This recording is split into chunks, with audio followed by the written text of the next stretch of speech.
Sorry to interrupt your work, but you're making a serious mistake. Huh? With reindeer, I mean.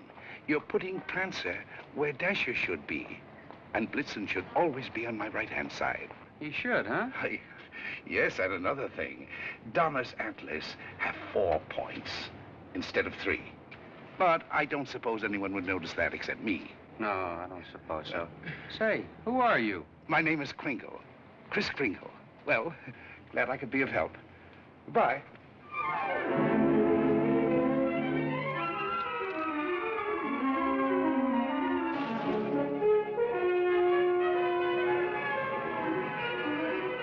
See, it's all in your wrists, like throwing a ball. Now watch.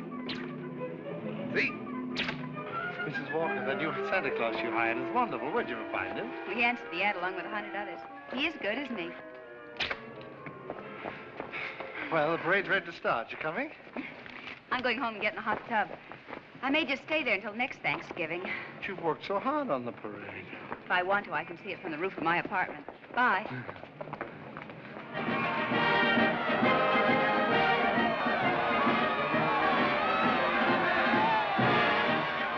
Look at that big baseball player.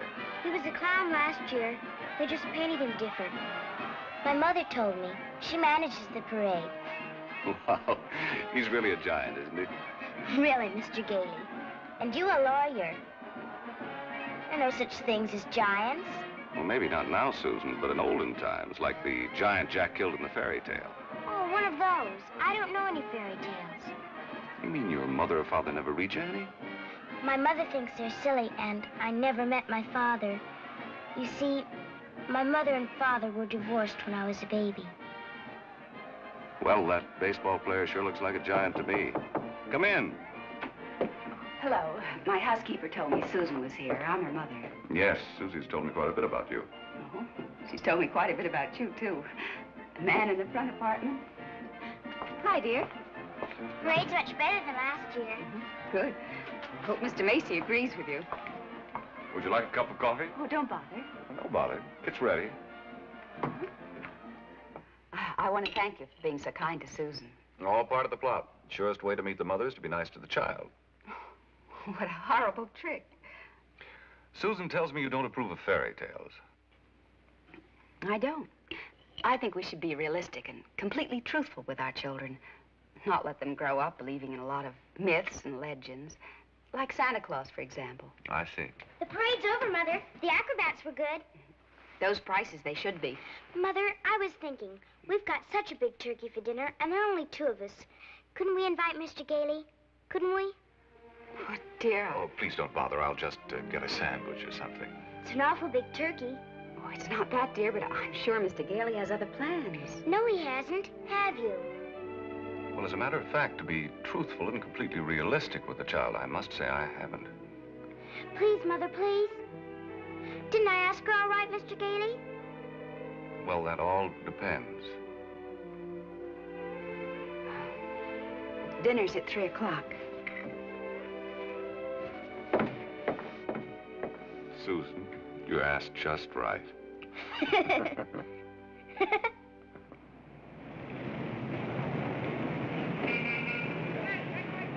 Before those screaming brats arrive, I want to give you a few pointers on how to be a good Santa Claus.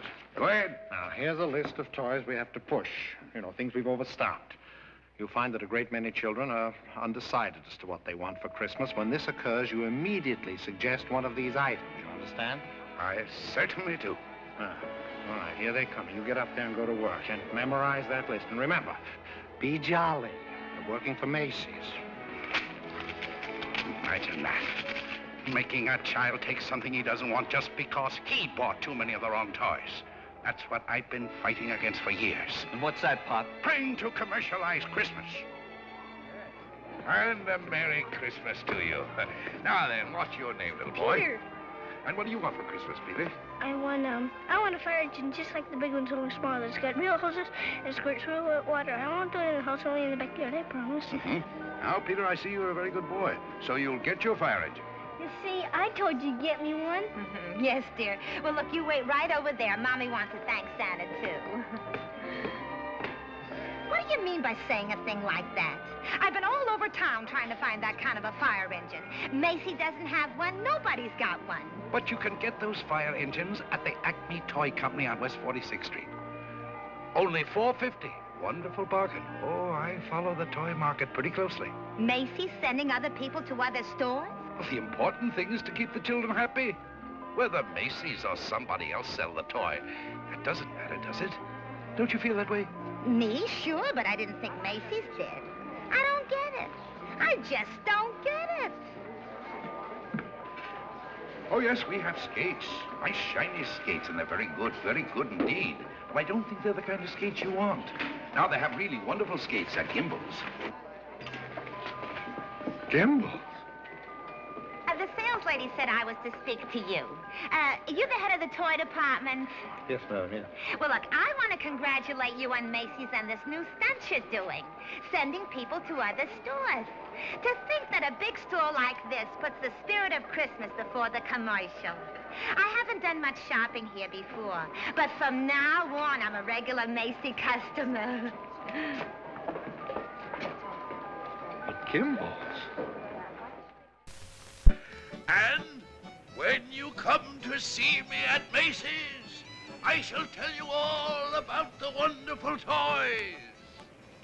This seems awful silly, Mr. Gailey. Well, maybe you'll feel differently after you've talked to Santa Claus. Goodbye, and Merry Christmas. Now, what's your name, little girl? Susan Walker, what's your name? Mine, Kris Kringle. I'm Santa Claus. You don't believe that, do you? You see, my mother is Mrs. Walker, the lady who hired you. But I must say, you're the best-looking one I've ever seen. Thank you. Your whiskers don't have those things that go over your ears. That's because they're real, just like I'm really Santa Claus. Go on, pull them. Go on, go ahead, pull. That's it! And what do you want me to bring you for Christmas? Nothing, thank you. Whatever I want, my mother will get me. Sensible and doesn't cost too much. Susan, dear, I think you've taken up enough this gentleman's time.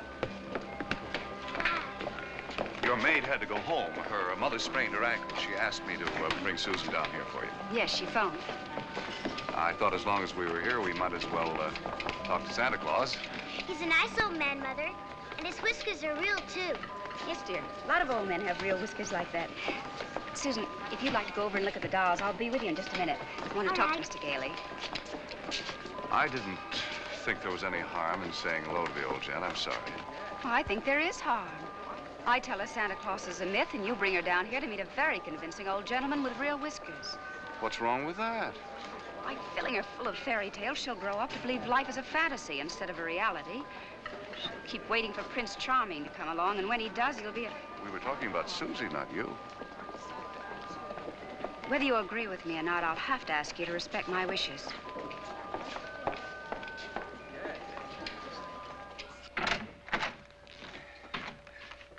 You sent for me. Yes, sit down, won't you? This is a lovely little girl you have here. Thank you. Susan's the reason I asked you to drop down. She's a little confused. Would you tell her that you're not really Santa Claus? That there's actually no such person? I'm sorry to disagree with you, Mrs. Walker, but not only is there such a person, but here I am to prove it. Oh, no, you don't understand. I want you to tell her the truth. What is your name? Kris Kringle. I'll bet you're in the first grade. Second. No, I mean your real name. It is my real name. Second grade. Good gracious. It's a progressive school. Oh, progressive school. Well, where did you get such a lovely outfit? Macy's. We get 10% off. Susan, would you go in and talk to Mrs. Adams for a minute? All right. Goodbye, young lady. Hope I see you again soon. I hope so, too. Bye. Kris Kringle. Address, Brooks Memorial Home for the Aged. If you care to call them and ask for Dr. Pierce, he'll be happy to confirm it. Age as old as my tongue and a little bit older than my teeth. Now, really? Well, that's the truth. Next of kin, Donna, Blitzen, Prancer. And Dancer.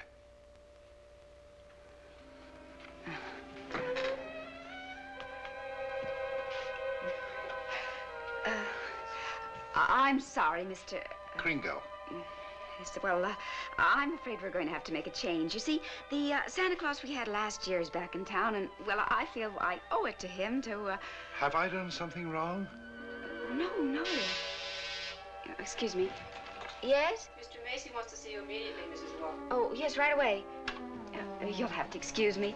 Miss Adams will give you your voucher on the way out, and you'll receive a full week's salary.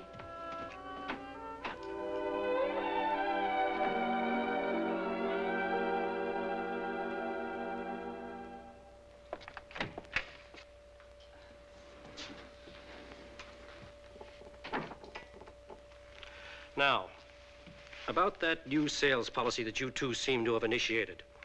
It would have been better to clear it with the sales department first, don't you think? Mr. Macy, Macy's Santa Claus sending customers to Gimbel's. Preposterous. What? Yet, we cannot quarrel with success. Telephone calls, telegrams, over 500 parents expressing their undying gratitude to Macy's. So as a result, I've decided to make this the new sales policy for the entire store. If we haven't got what a customer wants, we'll send him where he can get it. And this way, Macy's will be known as the store with a heart. The store that puts public service ahead of profits. And consequently, of course, we'll make more profits. Well, I just want to express our appreciation and to tell you that in your Christmas envelopes, there'll be a more practical expression of our gratitude. Thank you, Mr. Macy. That'll be all. Thank you. Oh, and tell that wonderful Santa Claus of yours that I haven't forgotten him either. No, never mind. I'll tell him myself in the morning.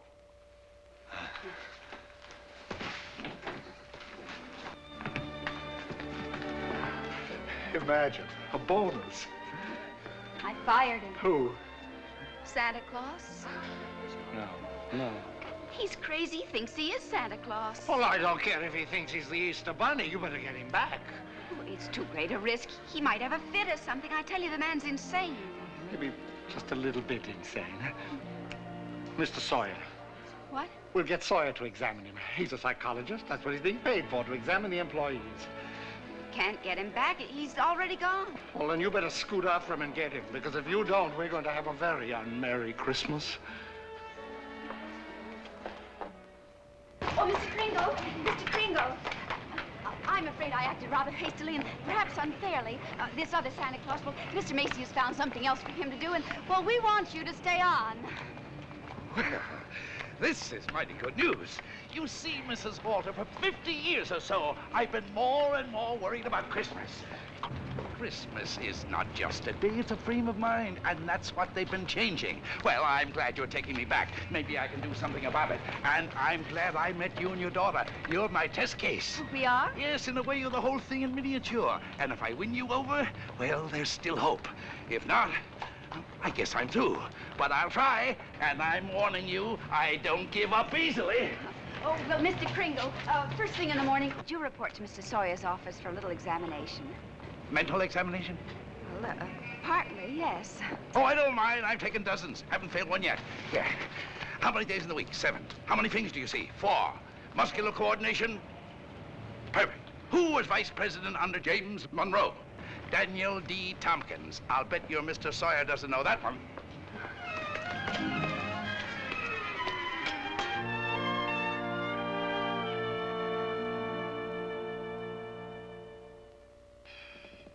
How much is 3 times 5?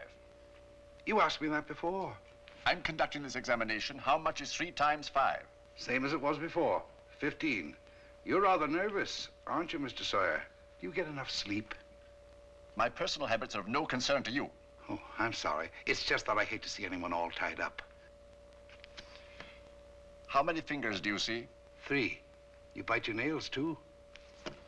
I want you to stand up straight with your arms extended. Muscular coordination test. Surely I'll be glad to. You know, very often nervous habits like yours is caused by insecurity. Are you happy at home, Mr. Sawyer? That will be all, Mr. Kringle. The examination's over. You may go. And it may interest you to know that I've been a happily married man for 26 years. Oh, I'm delighted to hear it. Bye. Your wife, Mr. Sawyer? What else? Agnes, how many times have I told you not to bother with the office? No, I give you a perfectly liberal allowance. If that fat, stupid brother of yours would get a job, you wouldn't have to be pestering me all the time. Not a penny. How long have you known him, Dr. Pierce? Well, he wandered into the home about 8 months ago. Looked the place over and said, it'll do. Just stayed on. Has he ever told you his real name? He said he was Kris Kringle. We never pressed him further. Mrs. Walker, after giving that man a comprehensive examination, it's my considered opinion he should be dismissed immediately. Dr. Pierce, Mr. Sawyer. Excuse me, didn't Kris answer the questions correctly? Well, yes, he did, but there was a complete lack of concentration. There's no doubt about it, he should be placed in a mental institution. And wait a minute. People are institutionalized to prevent them from hurting themselves or other people. His is a delusion for good. He only wants to be friendly, helpful. Mrs. Walker, naturally, I cannot discharge this man. So when he begins to exhibit his latent maniacal tendencies, which I assure you he will, the responsibility will be entirely yours. Oh, Dr. Pierce, if there's the slightest possibility of trouble, Now, what trouble could Kris possibly get into? No? Well, look, coming to work, for instance, a policeman might ask him his name. Now, you know that would get him into a fight. Well, that could be avoided easily enough. Find someone here in the store to rent him a room. Then they could go to and from work together. Oh, yes, that would solve everything. That's a wonderful idea. Yes, isn't it? Your son's away at school. What about his room? Well, I'll talk to Mrs. Shellhammer as soon as I get home. In the meantime, you take Kris home to dinner. Oh, no, I couldn't. Oh, really, Mrs. Walker? If I can supply the room, the least you can do is furnish a free meal.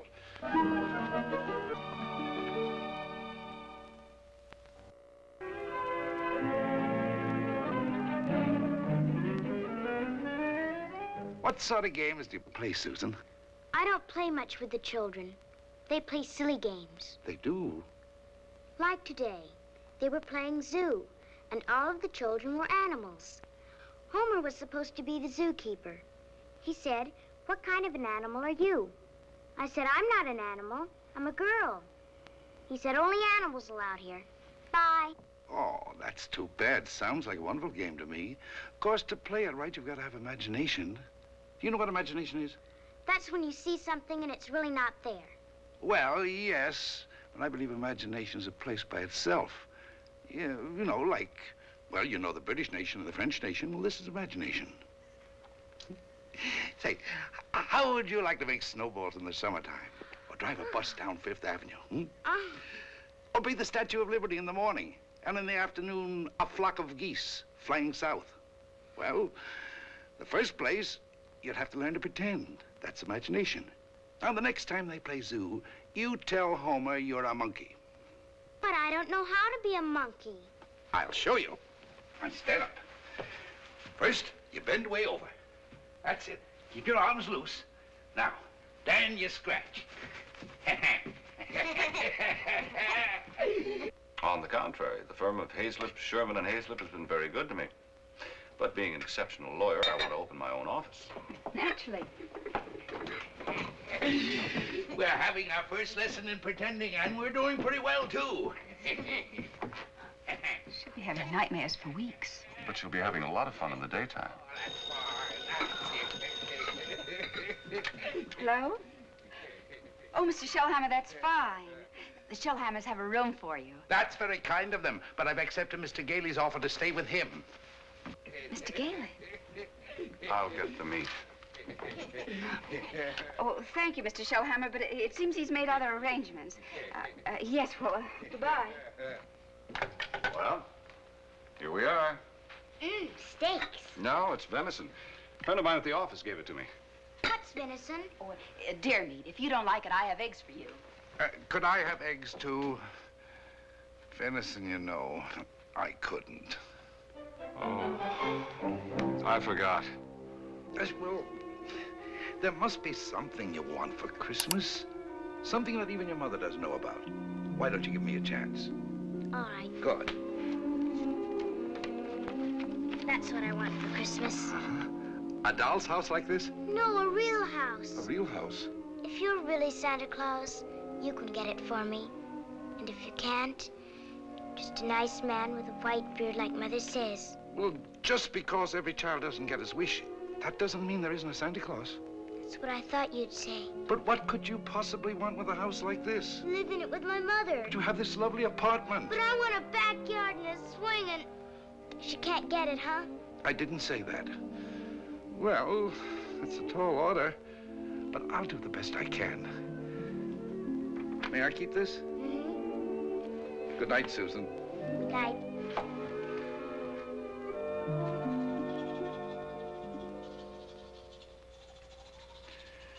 Do you like living in the city? Well, it's all right. I'd kind of like to get out in the country sometime, though. Not a big place, just one of those junior partner deals in Manhattan. I know the kind you mean. One of those colonial houses. Or Cape Cod. I've been thinking about Mrs. Walker. You know, like a lot of divorced women, she's determined that no one will ever hurt her again. With a little more effort on your part, she might be made to crawl out of a shell. You know, those two are a couple of lost souls. It's up to us to help them. I'll take care of Susie if you'll take care of her mother. It's a deal. Good. You ready? Oh, no, you don't. I'm not going to be cheated that way. All my life I've wondered, and now I'm going to find out. I'm going to learn the answer to the question that's troubled the world for centuries. Does Santa Claus sleep with his whiskers inside or out? Always sleep with them out. Cold air makes them grow.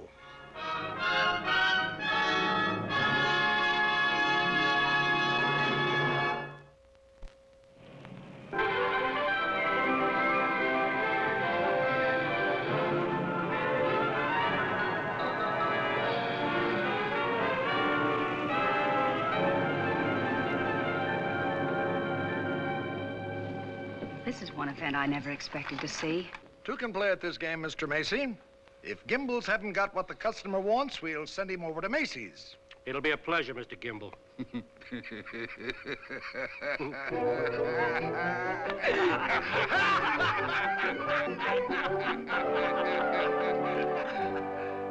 there they sat, adult but children still, children at heart. It was summer, warm, glorious summer. The end. Did you like that story, Susan? Mr. Kringle, do you think I'm going to get my house for Christmas? Well, I can't promise, but we mustn't give up hope. Good night, Susan. Tomorrow evening, I'll read you another story. I can't. I've got to go to school. Isn't this vacation? Yes, but this is what they call a required function. Required function? The Fillmore Progressive School requests your presence at a special performance of a Christmas play to be given in the modern manner. What does that mean? A Christmas play without Santa Claus. Well, a Christmas play without a Santa Claus? The performance will be followed by a short address. Subject, exploding the myth of Santa Claus. The guest speaker will be Mr. Albert Sawyer.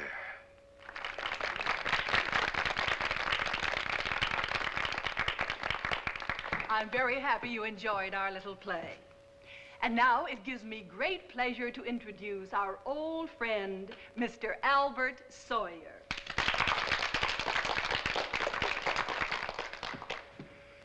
Parents and young people, it's thrilling indeed to see so many happy, smiling faces. I know you're all looking forward to a joyous Christmas, but as those of you in this intelligent group know, this is going to be a Christmas without Santa Claus. Such a person as Santa Claus or St. Nicholas or Kris Kringle does not exist. Never has existed and never will exist. This silly old man in his red suit represents the wishful dreaming of all people. He's the all-giver, the generous father. Mature adults who keep this myth alive are clinging to childish fantasies and show themselves afraid to face realities. People who play Santa have a strong feeling of guilt. I see nothing to laugh at. Far from being amusing, this myth... Far from being amusing, Far from being amusing, this myth is actually harmful. Only stupid old men prancing around in white whiskers keep this ridiculous myth alive. Now he's gone too far.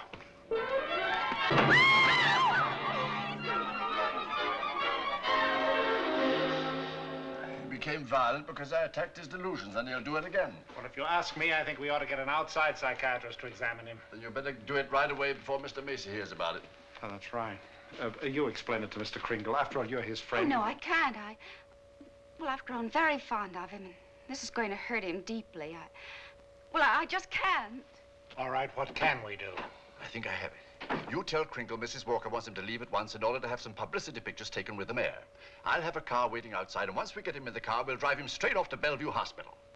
Yes, that'll do it. I'll ride up front with the driver.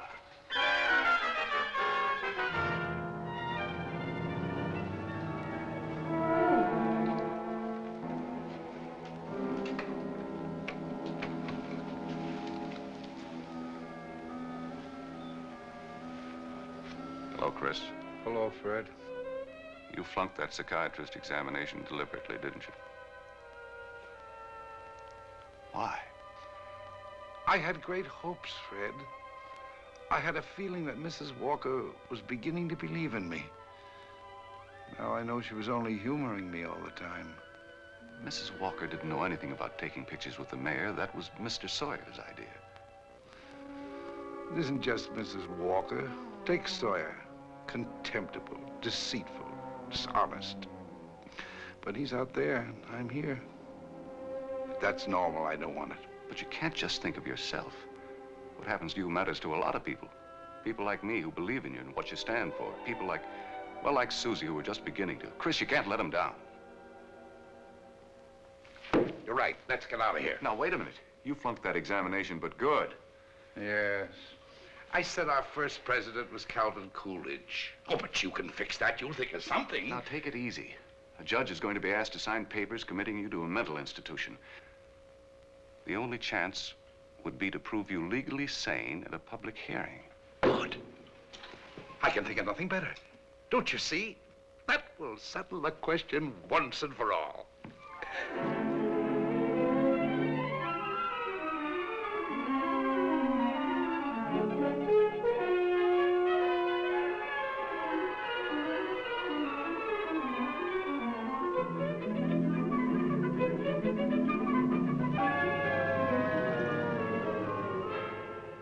Solemnly swear the evidence you are about to give at this hearing is the truth, the whole truth, and nothing but the truth? I do. Good morning, Your Honor. Good morning. You may proceed, Mr. District Attorney. My name's Thomas Mara. What's yours? Kris Kringle. Oh. Where do you live? That's what this hearing will decide. It's a very sound answer, Mr. Kringle. Thank you, Your Honor. Tell me, do you really believe that you're Santa Claus? Of course. The state rests, Your Honor. In view of this statement, do you still wish to put in a defense, young man? I do, Your Honor. I'm fully aware of my client's opinions. In fact, that is the entire case against him. That Mr. Kringle is not sane because he believes himself to be Santa Claus. An entirely logical assumption, I'm afraid. Not necessarily, Your Honor. You believe yourself to be Judge Harper, yet no one questions your sanity because you are Judge Harper. Mr. Kringle is the subject of this hearing, not me. Exactly. So I intend to prove that Mr. Kringle is Santa Claus.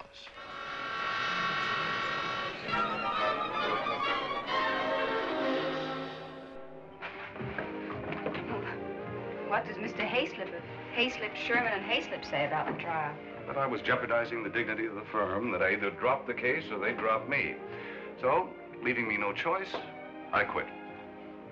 Oh, Fred, you didn't. Well, I can't let Kris down. He needs me, and all the rest of us need him. Darling, he's a kind, wonderful old man, but... Well, you can't throw away your career because of sentiment. I'm not throwing a career away. I'll get by. I'm a darn good lawyer. This doesn't shake your faith in me, does it? This is a question of common sense, not faith. Faith is believing in things when common sense tells you not to. I wish you could let yourself believe in people like Kris, and in fun, and love, and joy, and all the other intangibles. Can't pay the rent with intangibles. And you can't live without them. Why don't you try a little blind faith, darling? String along with me. I think I'd better right to ask that. I think I have the right to ask you to be a little bit more practical and realistic. Yeah, I suppose you have. It's all cockeyed. Here we are, as close as two people can possibly be, and yet there's a loneliness about it. I've tried my best. I know you have, darling, and so have I. But we're going to need a lot more than each other's arms. And somehow I just don't think we've got it.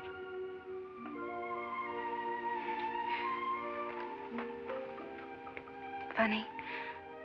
With all my common sense, I was just beginning to think this time it might work out. So was I, but... Can I help you trim the tree? Thanks, I can do it. Well, good night. Good night.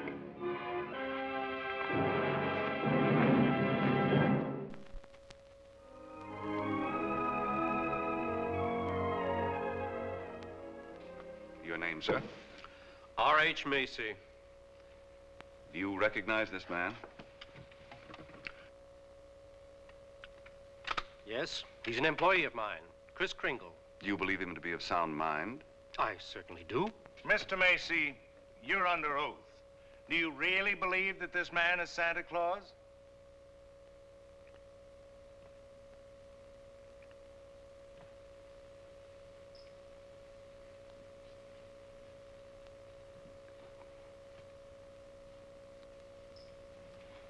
Do you?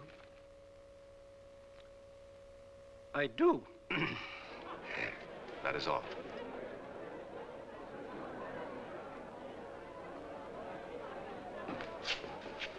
You are fired. Your Honor, there is no such person as Santa Claus, and everybody knows it. I ask that the court make an immediate ruling. Is there or is there not a Santa Claus?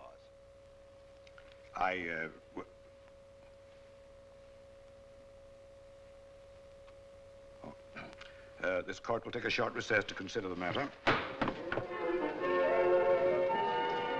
I don't care about the law. I'm talking about politics.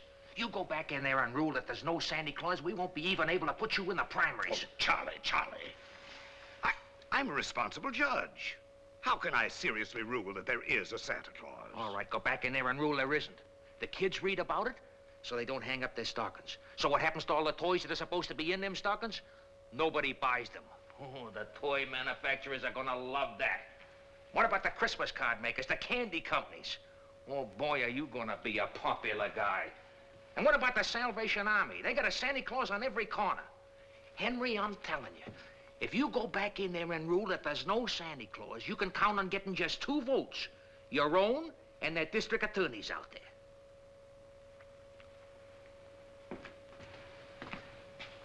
One.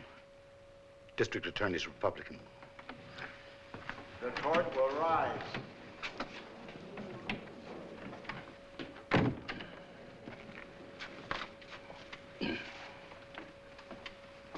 This court has just consulted the highest authority available. The traditions of American justice demand a broad and unprejudiced view of such a controversial matter. And therefore, this court is determined to keep an open mind and hear the evidence from either side. But can my opponent produce any evidence in support of this contention? Your Honor, I can. Will Thomas Mara take the stand? Who, me? Thomas Mara, Jr. Thomas Mara. Hi, Daddy.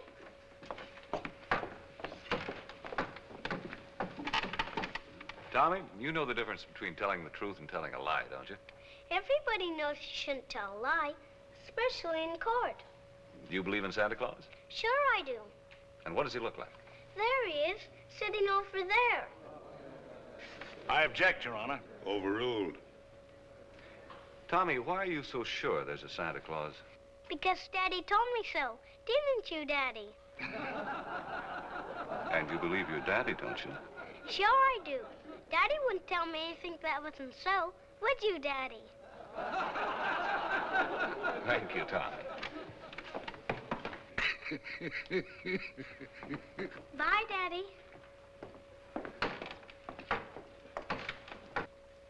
The state of New York is willing to concede the existence of a Santa Claus. But I ask that Mr. Gailey produce authoritative evidence that Mr. Kringle is the one and only Santa Claus. Your point is well taken, Mr. Mara.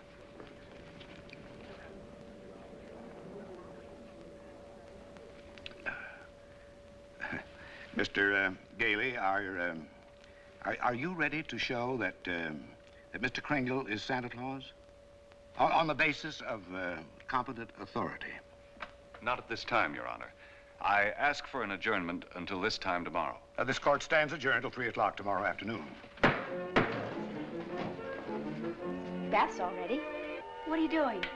Writing to Mr. Kringle to tell him I believe in everything he told me. Everything will turn out fine. Oh, that's nice. He'll like that. Where shall I send it? Why don't you send it to the county courthouse? Okay.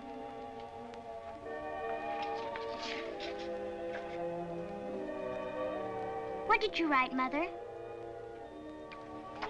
I believe in you, too, Doris. Go take your bath now.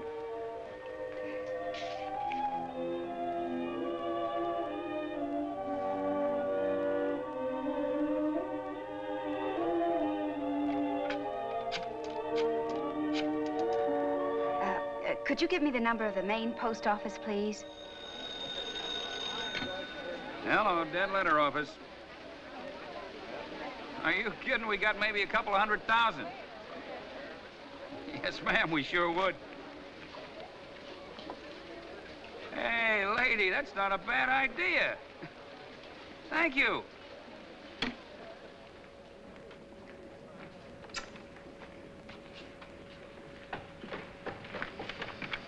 Kris, I've got bad news for you. I've tried every way to get some competent authority. I wired the mayor, the governor, everybody. Susan. And means more to me than all the mayors and governors in the world. It's all over. He hasn't got a thing.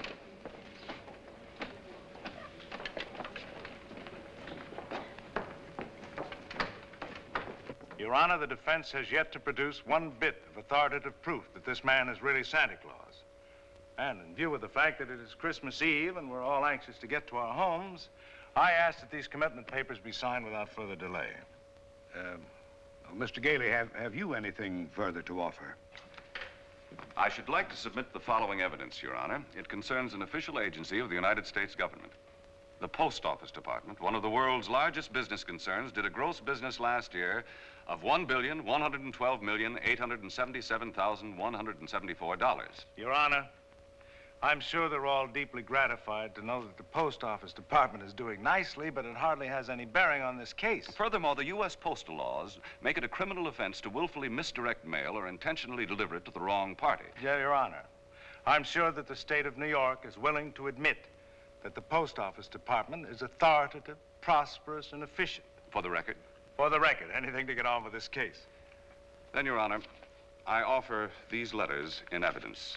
They're simply addressed to Santa Claus, yet they were each delivered to Mr. Kringle by bona fide employees of the Post Office Department. I offer these as authoritative proof. Your Honor, 3 letters are hardly authoritative proof. I have further exhibits, Your Honor, but I hesitate to produce them. Oh, I'm sure we'd all be glad to see them. Oh, yes, indeed. Put them on my desk. On your desk? Yes, yes. Very well, Your Honor.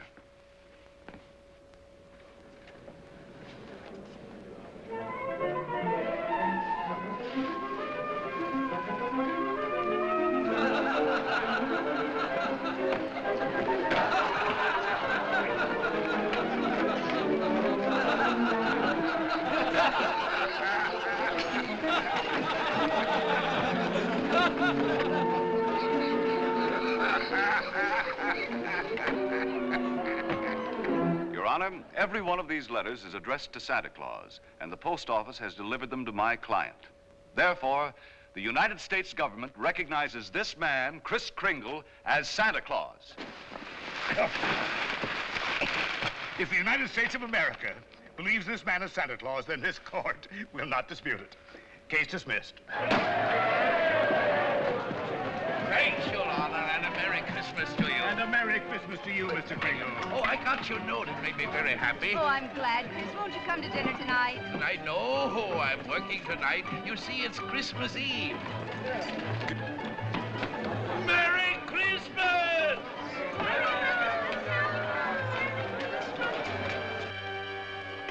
What's the matter with Susan? I think she misses Kris. Don't worry, young lady. Kris is bound to come. Didn't get my present, Uncle Fred. Why, darling, you got a lot of presents. Not the one I wanted. Not the one Mr. Kringle was going to get for me. What was that? Doesn't matter. I didn't get it. I knew it wouldn't be here, but I'd get a letter or something about it. Hello? Hello, Susan. Merry Christmas.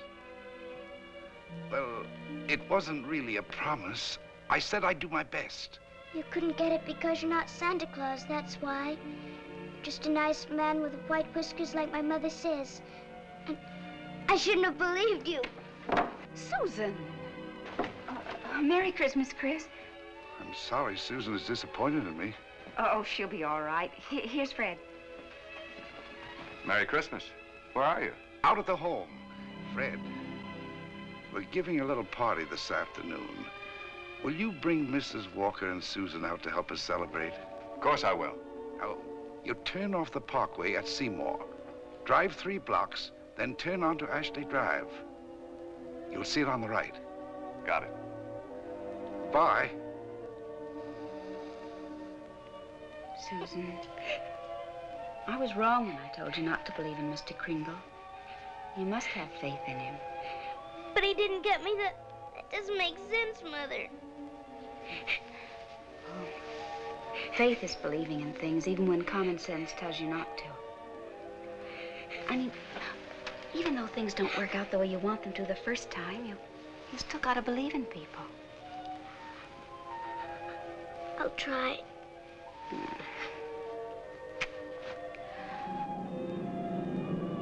There it is, Ashley Drive.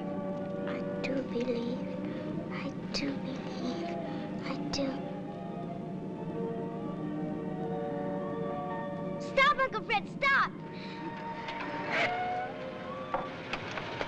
Susan!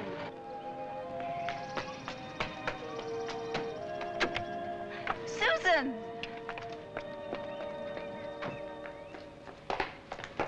Susan? You shouldn't be running around in other people's houses. But this is my house, Mommy. The one I asked Mr. Kringle Now, for. Susan, darling. It is. I know it is. Oh, you're right, Mommy. If things don't turn out right the first time, you've still got to believe. Mr. Kringle is Santa Claus. He is. I'm going to see my swings. You told her that?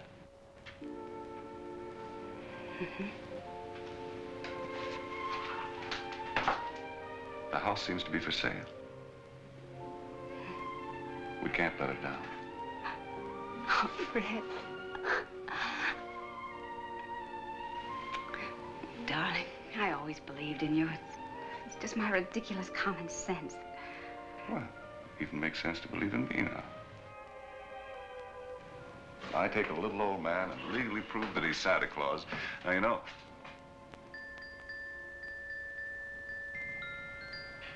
Oh, no.